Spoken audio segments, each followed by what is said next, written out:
Hey there, my name is Przemek, and today we will discuss this release.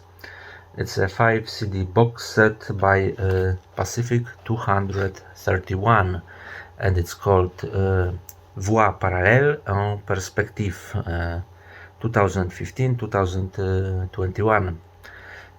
This is the reason why there was such a long break between the last review and this one, as this is over 4 hours of music. So it's not because I'm lazy or something. It's a bit older release from October 2022, but I got it now and wanted to share some thoughts with you. Pacific 231 is a project by Pierre Jolivet, born in Paris but currently residing in Ireland, working in a University of Dublin. And his Pacific 231 project is active since the early 80s, which establishes him as one of the few, let's say, pioneers of post-industrial experimental music who are still active and in good shape. So the artistic retirement is still far away, I suppose. And I need to make a confession. While I'm familiar with Pacific 231 works for many years, not all of them obviously, as his discography is pretty vast, I always thought that this name, Pacific 231, is some kind of geographical expression, or maybe a code name for some operation during World War II, sorry, on the Pacific. I assumed that this is one of these and never really checked that. I did it now, and it seems that it's a name of a French locomotive, but also a name of orchestral piece by Arthur Honegger, and that work was a kind of tribute for this mechanical monster, a musical projection of this locomotive in action. Honegger himself once said, I have this quote here noted: "I have always loved locomotives passionately. For me they are living creatures and I love them as others love women or horses." I really like this quote. And Pacific 231 is more than just a locomotive. If you listen even some segments of his discography, you realize that there are more machines, and not only machines Pierre Jolivet is referring to. This box set is quite a good confirmation of that fact, and I suppose it may be a good introduction for those not familiar with the project to check if it's worth further digging. Okay, let's see how it looks like and what do we have inside. This is the cover once again, and inside we have 5 CDs in cardboard envelopes.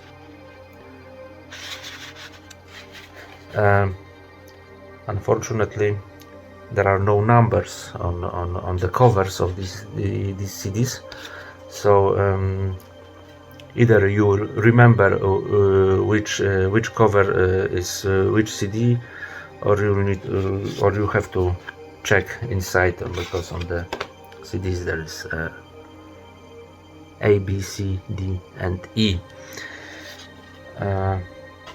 Okay. Apart from that, we have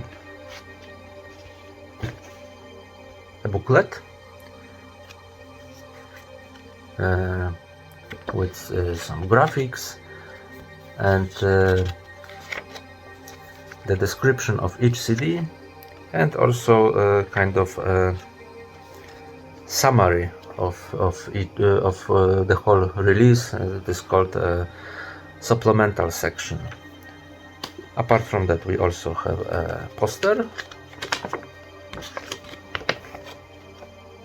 with some kind of sun eclipse, I think, on one side, and there are credits on the other side, and also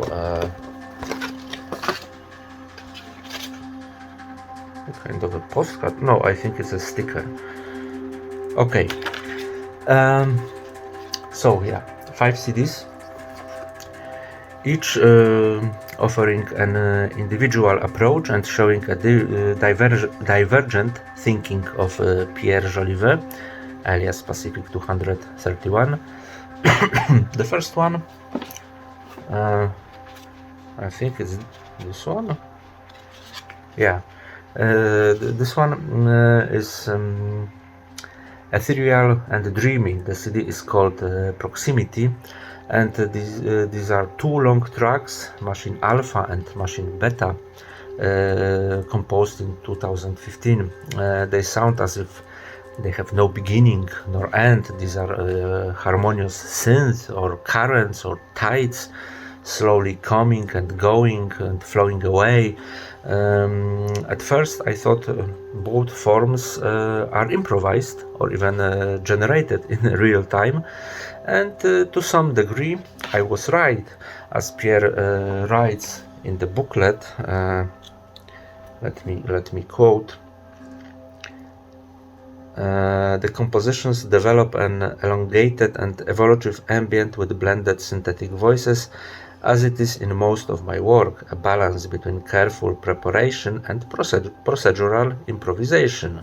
One way or another, this is calming and relaxing part of this massive release. The second one is called Pulsar. I won't be showing you which one is which because I don't remember. Pulsar, containing one over half an hour long piece and 2 shorter ones, both around 10 minutes. The titles are geographical coordinates, and the music is again quite atmospheric, but from a different angle. The first track is quite minimal. These are like electronic waves, soothing, but at the same time drilling deep into listener's mind. Some distant tribe-like drums going slower and faster and slower again. It actually reminds me of something I know, but I can't recall what was that. It has something meditative in it. I suppose it could be good music for some tantric and exercises or something like that. The second track is more frenetic. It's like a weird, surreal form of cosmic dance music. And the third one sounds like an isolationist glacial ambient with tribal beats. It's easy to fall into a state of trance while listening to this one. And since it's only 10 minutes long, it works even better when you play it several times on repeat. It's one of my favorite pieces of the whole box.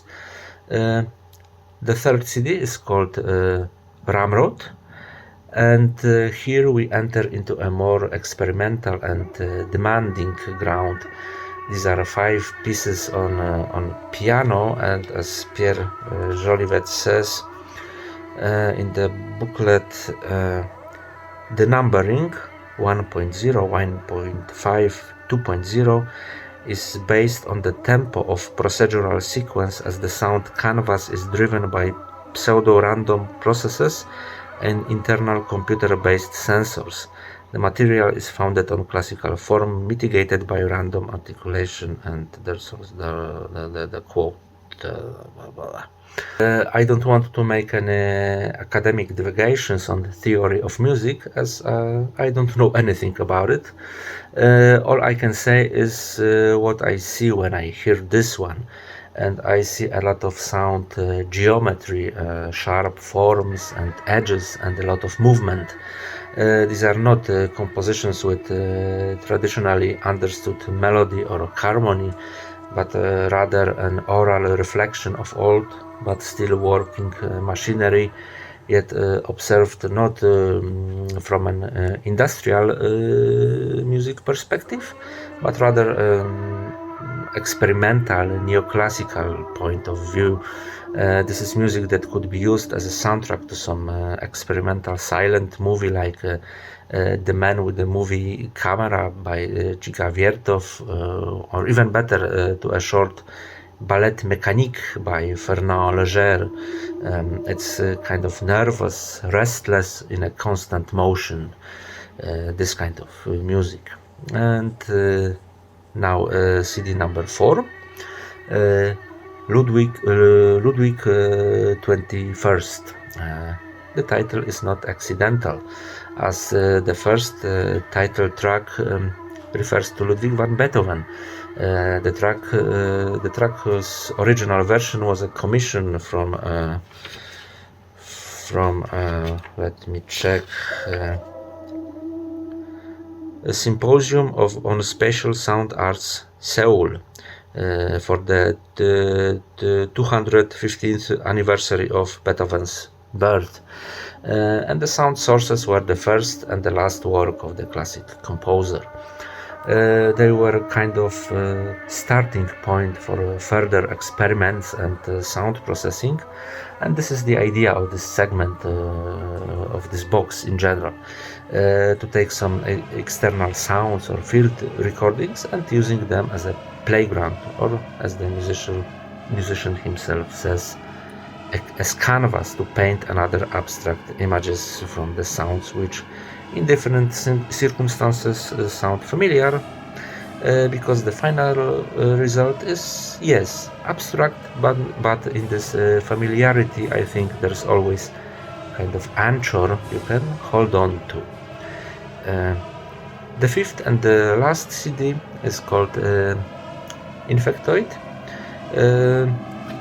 4 tracks composed during the COVID-19 pandemic, most likely the most minimal part of the compilation, which is, as Pierre says, abstract artificial electronically stimulated string instrument generating a divergent organic soundscape with the throat leitmotif.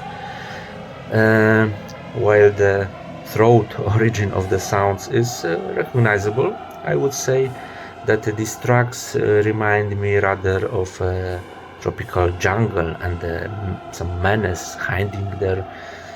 You know what, I know Predator was making similar clicking sounds as far as I remember. So yeah, this is it. It's restrained and minimal, as I said, but there's something vaguely disturbing in these compositions. The first 3 tracks are quite similar one to another and can be considered as one, and the last track, Electronica Z, is a bit louder and more surreal, and it has this kind of high frequency sound, which is a bit annoying, at least for me. Okay, so this box is a good guide to the music of Pacific 231. Well, actually, yes and no. Yes, because it shows the versatility, creativity, and the will to explore various sounds, atmospheres, and techniques by Pierre Jolivet. And no, because these are just 5 faces of the musician, and Pacific 231 is one of those projects which, depending on the context, show a different face on each album, and you never know what to expect. But if you're a fan of the project, this is a must-have. If you, let me show you the cover once again. Yeah, must-have. If you want to get to know Pacific 231, I think this is a good option as well. And if you value the artists who like to cross the creative limitations and boundaries, of course you should get it as well.